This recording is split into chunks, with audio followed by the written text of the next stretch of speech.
এখন থেকে city bank আর বলতে পারবে না যে শুধু সিটি ব্যাংকে গুগল পে দিচ্ছে, ব্র্যাক ব্যাংকেও কিন্তু গুগল পে ব্যবহার করতে পারবেন। এখানে কিন্তু অনেক প্রশ্ন থাকে, সব কার্ড দিয়ে গুগল পে ব্যবহার করতে পারবো কি না, ব্র্যাক ব্যাংকের যে কার্ড আমি অ্যাড করব এখানে গুগল পে সিকিউর কি না, যদি কোনো সময় ফোন হারিয়ে যায় তাহলে আমাকে কি করতে হবে, এই ভিডিওতে কিন্তু সব কিছু ইন ডিটেলস থাকবে।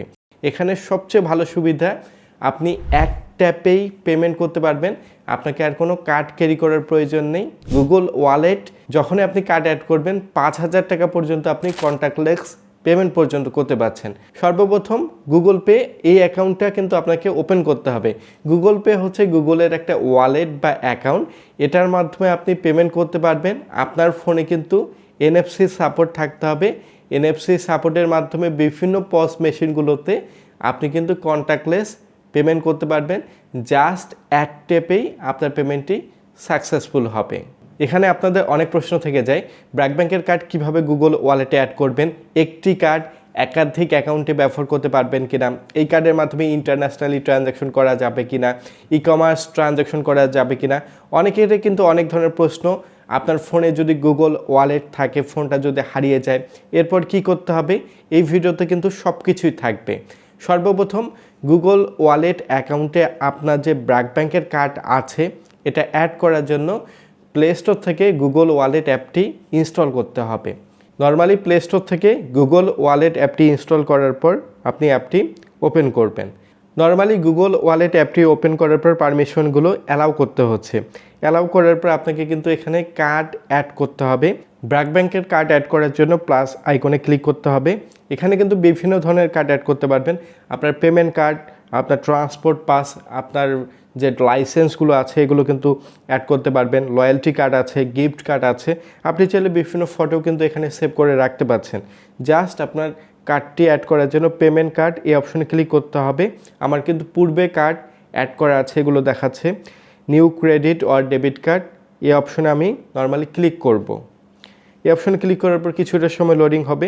এখানে কিন্তু চাইলে আমি সরাসরি ছবি তুলেও কিন্তু কার্ড অ্যাড করতে পারবো, অথবা ম্যানুয়ালি কিন্তু কার্ড অ্যাড করতে পারবো। এখানে কিন্তু একটা শর্ত আছে, ব্র্যাক ব্যাংকের কিন্তু সব ধরনের কার্ড অ্যাড করতে পারছেন না। বর্তমানে ব্র্যাক ব্যাংকের সকল ভিসা ক্যাটাগরির ক্রেডিট কার্ড অ্যাড করতে পারছেন এবং ব্র্যাক ব্যাংকের ভিসা ক্যাটাগরির প্রিপেড কার্ড অ্যাড করতে পারছেন। জাস্ট এখানে আপনার কার্ড নাম্বার বসাতে হবে। কার্ড নাম্বার বসানোর পর কার্ডের এক্সপায়ারি ডেট এবং কার্ডের যে CVV নাম্বার এটা বসাবেন। আপনি 7 কন্টিনিউ ক্লিক করবেন। 7 কন্টিনিউয়ে ক্লিক করার পর একটু লোডিং হবে। এরপর কিন্তু মোবাইল নাম্বারে কিন্তু ওয়ান টাইম পাসওয়ার্ড চলে আসবে, যে নাম্বারটা কার্ডের সাথে কানেক্টেড থাকবে। এ নাম্বারে আপনি কোডটি পাঠাবেন। পাঠানোর পর এখানে নর্মালি বসানোর পর আপনার কিন্তু চালু হয়ে যাবে।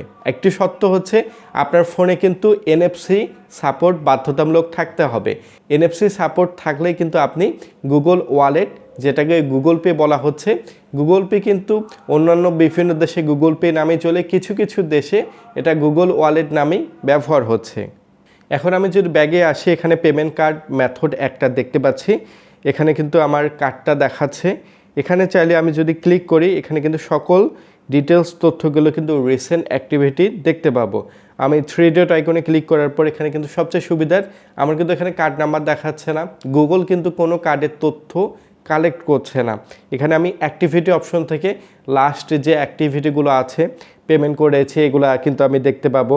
আমি চাইলে যদি আমার কোনো প্রবলেম হয় সরাসরি ব্র্যাক ব্যাংকে কল করতে পারবো এবং ব্র্যাক ব্যাংকের টার্মস অ্যান্ড কন্ডিশনগুলো আছে এটাও কিন্তু আমি এখান থেকে কিন্তু দেখতে পাবো।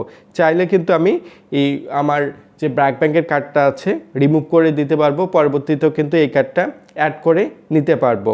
কার্ড ডিফল্ট টু পে এই অপশন থেকে কিন্তু নর্মালি আপনি যে পস মেশিনগুলো থাকবে, যে কোনো পস মেশিন দেশের বাইরে দেশের মধ্যে, আপনি জাস্ট ট্যাপ করে পেমেন্ট করতে পারবেন। আর একটি কার্ড একাধিক আপনার যে গুগল ওয়ালেট অ্যাকাউন্টগুলো থাকবে এখানে কিন্তু অ্যাড করতে পারবেন। আপনার ফোনে যদি নেটওয়ার্ক নাও থাকে, গুগল ওয়ালেটের মাধ্যমে আপনি কিন্তু পেমেন্ট করতে পারছেন।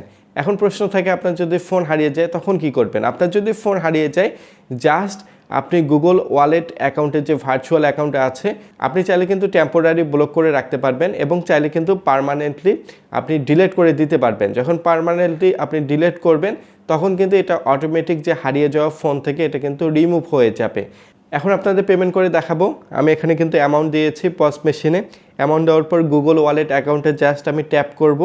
ট্যাপ করার পর দেখতে পাচ্ছি একটু প্রসেসিং হচ্ছে। প্রসেসিং হওয়ার পর আমার কিন্তু দেখতে পাচ্ছি পেমেন্টটি সাকসেসফুল হয়েছে। এভাবে কিন্তু চাইলে পেমেন্টটা খুব সহজে সাকসেসফুলি করতে পারছেন।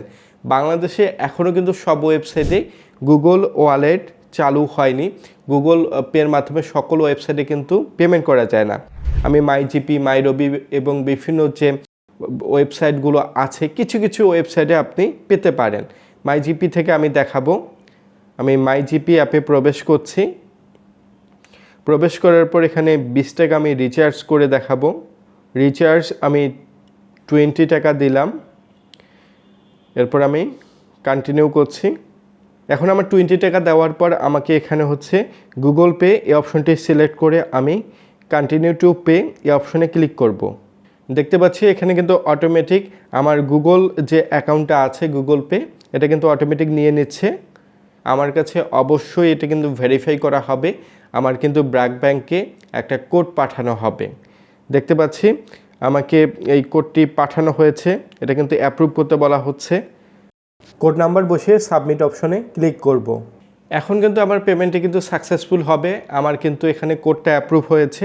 অ্যাপ্রুভ হওয়ার পর আমি দেখতে পাচ্ছি আমার কিন্তু রিচার্জ সাকসেসফুল হয়েছে। এখন প্রশ্ন আসে আপনি দেশের বাইরে ব্যবহার করতে পারবেন কিনা। আপনি দেশের বাইরে ব্যবহার করতে পারবেন। যে আপনার গুগল ওয়ালেট ওয়েবসাইটগুলোতে আপনার সাপোর্ট করবে দেশের মধ্যে, এখানে কিন্তু ব্যবহার করতে পারছেন। দেশের মধ্যে বিভিন্ন মার্চেন্টগুলোতেও কিন্তু আপনি চাইলে এক ট্যাপেই পেমেন্ট পর্যন্ত করতে পারছেন। এখন যদি আপনার ফিজিক্যালি কার্ডটি ব্লক করে রাখেন, আপনার ধরুন আপনার কোনো কারণে কার্ডটা ব্লক করে রেখেছেন, আপনার সাথে কার্ড নেই, তাহলে কিন্তু আপনি গুগল পে ব্যবহার করতে পারবেন না। আপনার গুগল পেতে যদি কার্ডটা রিমুভ করে দেয় আপনার কিন্তু ফিজিক্যাল কার্ড দিয়ে আপনি পেমেন্ট করতে পারবেন, ফিজিক্যালি কার্ডের মাধ্যমে টাকা তুলতে পারবেন। আপনি যদি কাস্টমার কেয়ার থেকে আপনার গুগল ওয়ালেটের কার্ডটা ব্লক করে দেন বা আপনার টোকেনটা যদি ব্লক করে দিয়ে থাকেন, তারপরেও কিন্তু আপনার ফিজিক্যাল কার্ডটি ব্যবহার করতে পারবেন। আপনি যদি কার্ড ক্যারিও না করেন তারপরেও কিন্তু আপনি জাস্ট গুগল ওয়ালেটে যখন আপনার কার্ডটা অ্যাড করে রাখবেন, নিকটস্থ যে কোনো মার্চেন্টে আপনি এক ট্যাপে পেমেন্ট করতে পারছেন। এই সুবিধাটা কিন্তু খুবই ভালো। আপনাকে আর কোনো হ্যাসেল নিতে হচ্ছে না, কার্ড আর ক্যারি করার কোনো প্রয়োজন হচ্ছে না। যখনই আপনি কার্ড অ্যাড করবেন 5,000 টাকা পর্যন্ত আপনি কন্ট্যাক্টলেস পেমেন্ট পর্যন্ত করতে পারছেন। এখন থেকে সিটি ব্যাংক আর বলতে পারবে না যে শুধু সিটি ব্যাংকে গুগল পে দিচ্ছে। ব্র্যাক ব্যাংকেও কিন্তু গুগল পে ব্যবহার করতে পারবেন। এটার মাধ্যমে আপনি পেমেন্ট করতে পারবেন। আপনার ফোনে কিন্তু NFC সাপোর্ট থাকতে হবে। আপনাদের যদি গুগল পে নিয়ে যদি কোনো প্রশ্ন থাকে তাহলে কমেন্ট করে জানাবেন। অবশ্যই আমি উত্তরগুলো দেওয়ার ট্রাই করব। ভিডিওটি ভালো লাগলে লাইক করবেন। ফিনটেক ইব্রাহিম চ্যানেলটি সাবস্ক্রাইব করবেন। ধন্যবাদ।